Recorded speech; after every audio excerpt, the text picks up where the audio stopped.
ได้แนวใดว่านมตัวใดดี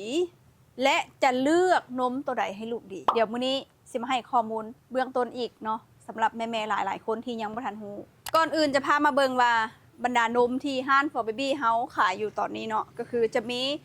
S26 เนาะสีทองเนาะมีออกฟ้าทองฟ้าแล้วก็ S26 สีม่วงเนาะแล้วก็จะมีพวกเล็กตัวเย็นเนี่ยดูเมกสิเนาะดูเมกโปรแล้วก็จะมีไฮคิวนี่เนาะสูตร1สูตร2ไฮคิวสีทองสิเนาะ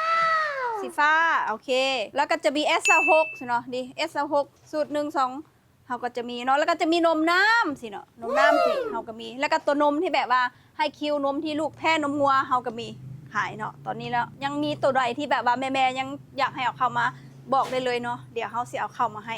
ราคารับประกันว่าถึกใจแน่นอน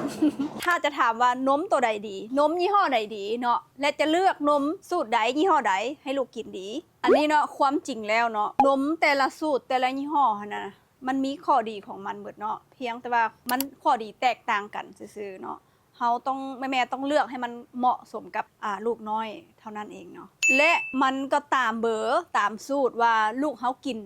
ของยี่ห้อใดเบอร์ใดสูตรใดสิเนาะแล้วมันถูกกับลูกสิเนาะปกติแล้วถ้าลูกกินสูตรหนึ่งถูกหรือว่าสมมุติว่าลูกกิน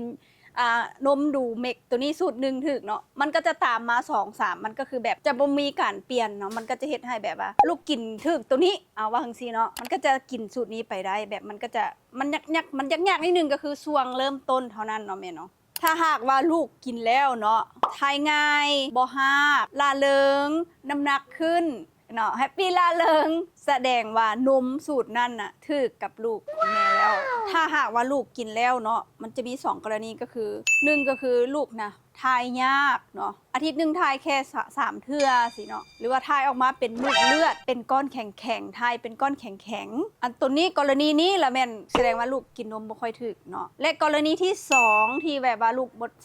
ที่แม่สังเกตเนาะก็คือกินแล้วลูกนะทายตลอดเลยคือมื้อนึงทาย4-5เทื่อท้องเสียว่าง่ายๆเนาะกินไส้ปุ๊บทายอันนี้แม่นลูกกินบ่ถูกคือกันมันมี2กรณีของกันครับ1ก็คือกินแล้วทายยากกรณี2กินแล้วทายบ่ปกติแบบนี้อันนี้ก็คือบ่ถูกแม่ต้องเปลี่ยนนมใหม่ให้ลูกให้มันเหมาะกับร่างกายของลูกเนาะ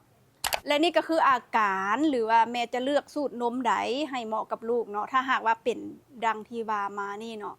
ถ้ามันลูกกินแล้วถูกก็คือกินต่อเลยถ้ากินแล้วบ่ถูกแม่ก็ควรต้องได้เปลี่ยนนมใหม่ให้ลูกทันทีเนาะ